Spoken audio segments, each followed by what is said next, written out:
Đồ cái đứt cái này đứt dây này rơi xuống này, dây gùi này, rồi trong cái này còn ít thôi này. Rồi chuẩn bị đi chơi nha mọi người, đi chơi Tết này. Hello mọi người nha, hôm nay cả nhà mình chuẩn bị đi chơi này. Hôm nay là mùng 4, cả nhà mình chuẩn bị lên Đê Rốc này, lên chỗ nhà bà ngoại này, xong rồi đi chơi. Cả gia đình đi chơi luôn, đi lên suối chơi. Tí tới nơi mình sẽ quay cho mọi người xem nha. Rồi bây giờ hả? Mọi người hãy theo chân mình nha. Ok, let's go, lên đường thôi. Để mình đi trước nhá. Giờ là đi đấy.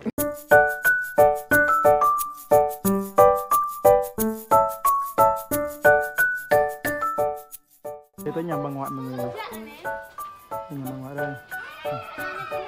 Đấy, chuẩn bị đi chơi rồi. Rồi suối.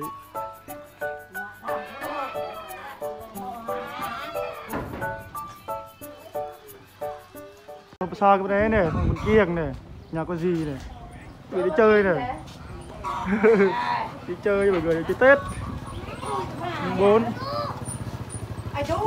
Bọn mình chuẩn bị đi chơi nhá, đang đợi chưa đủ cái nào. Thì bây giờ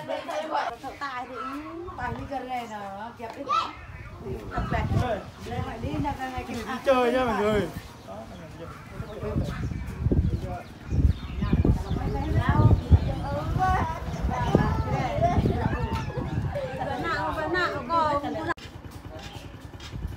Rồi bị người ta bị đi rồi, đi lên đường.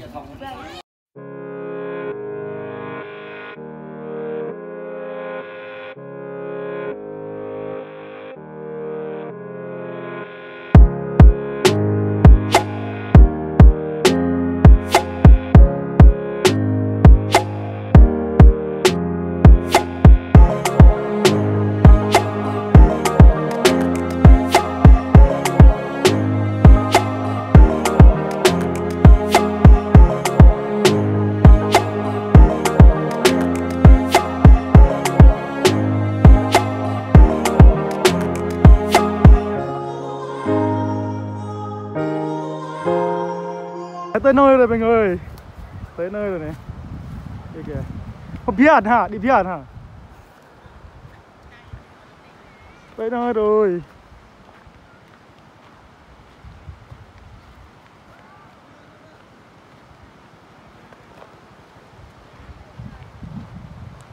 Chào đi. Ada nguy mà ní. Ada jedai di kru di berang ni orang ngui ni. Allah.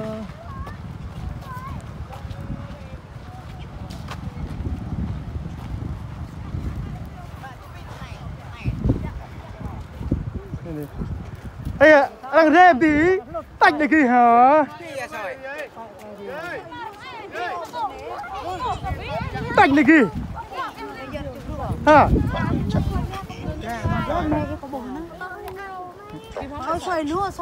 Tạch này kia còn lấy nó tao bỏ kì rồi đó. Bư các bạn này gần đây thực ra còn rất là ô là đều rồi. Sao rồi hả? Ê bơn bơn máu bơn nó còn tí hợp này tí. Em mọi người cả nhà tới rồi này. Tới cái đoạn này cái thợ à? Tao thợ hả? Đi.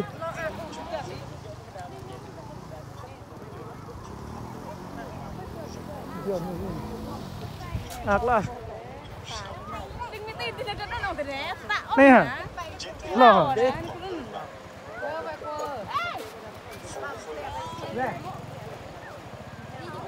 hả? Ác này hả? Quý các mọi người ơi. Hello. Bác ông đây này. Wow.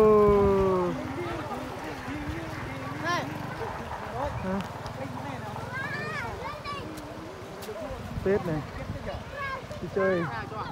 Cái này chuẩn bị thức ăn này mọi người ơi. Ăn là chuẩn bị để. Đây con vịt này, con vịt chưa nướng. Con vịt là nguyên con luôn phải không?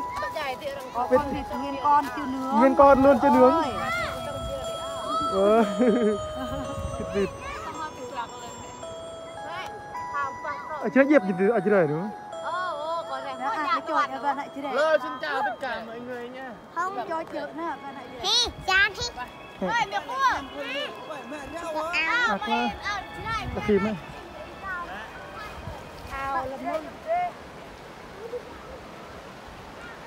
Đi xa lắm luôn, đi chơi xa lắm luôn mọi người ơi, cả nhà đi chơi xa luôn. Ui đường khó quá, đường khó đi quá, đường toàn là đất cát không này cậu này.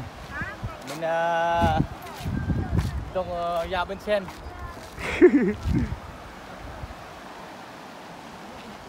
Bắt đầu vườn nữa.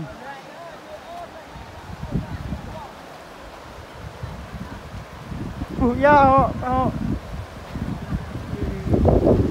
tàu đó à chụp lúc ấy wow đá này wow nó cả nhà đi chơi mấy sao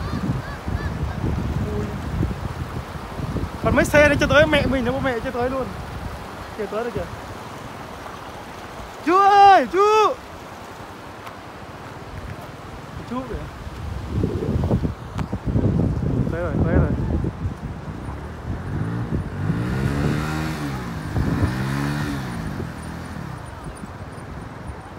mấy xe nữa, một xe hai xe nữa kìa, hai xe nữa hai xe nữa thật cay á. Đại gia đình đi chơi này mọi người ơi, vui quá, đại gia đình đi chơi Tết. Phim tháng 2 đa nè, chụp được có tay ạ.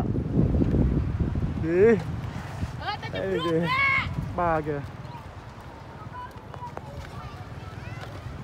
đi nó động đi nó đi tắm muốn tắm quá. Đại gia đình đi chơi, gia đình họ siêu.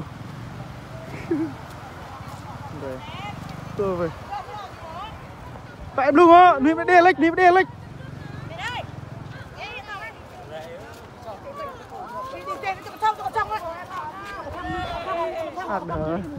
Anh như ông này, tàng ấy vừa đi chẳng nhận trộn hoặc phải tơ. Như thế à? Tẹt từ nó có cái gì đấy? Bị nướng.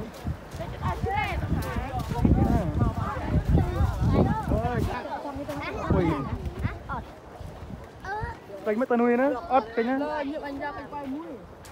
Quay về ní.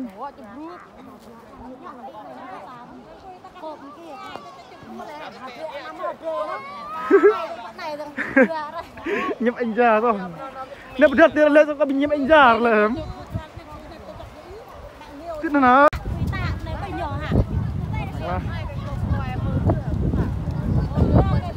đi kìa quay này.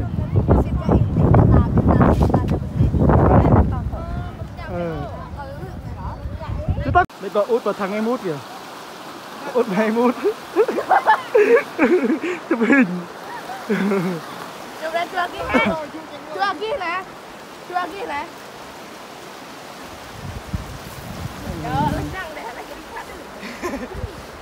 Hãy bớt lúc người nói cái nhựa này đó. Đầu tiên phải bớt đó. Đây nha, cả nhà đi chơi này. Đây. Hello mọi người nha, vui quá. Không mà bà chạm còn nóng quá. Nó kiểu tí nó tắm mọi người ơi. Tắm không? Tí tắm nha. Review mình trên đây review. Hôm nay là đại gia đình đi chơi.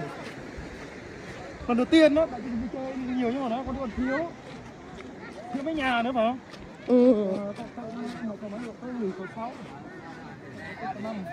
Đây.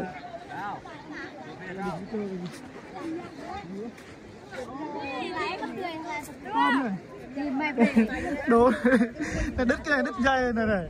Dây cùi. Dây cùi này. Trong cái này còn ít thôi này. Ở như bà bỏ này. Tay bỏ con tay càng tay tắm. Quay cái này. Rút về, rút cái nào? Coi lại quay cái này. Đây. Hello mọi người. Nay đại gia đình đi chơi.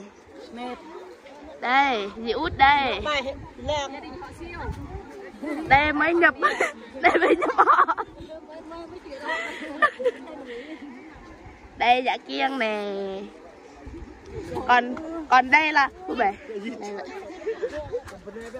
còn đây là dạ giết nè. Đây là dạ giết nè. Chị của dạ kiêng. Chị của dạ kiêng. Đây là Mỹ kiêng nè. Còn đây là Mỹ kiêng nè. Đây Mỹ sứt nè. Đây là đây mắt lanh Mỹ sứt.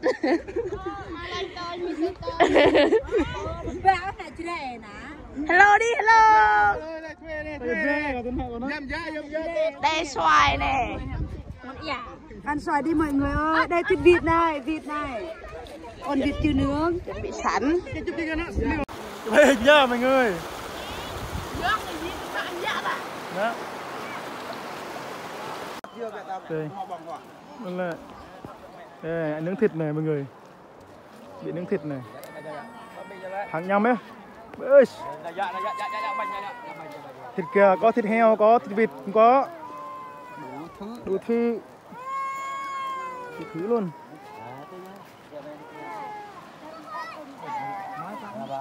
Bằng chào ấy này nè. Mì đập vòng trên ngày đập vòng nào. Ăn chào ấy. Đỡ nó đỡ u nữa ý. Mẹ dạo em này. Chỉ mình ọt ở ngoài đó.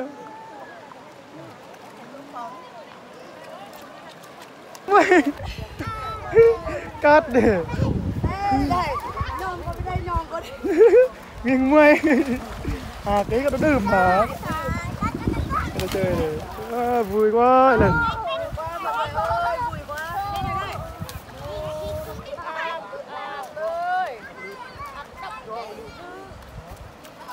bạc bí bạc bí.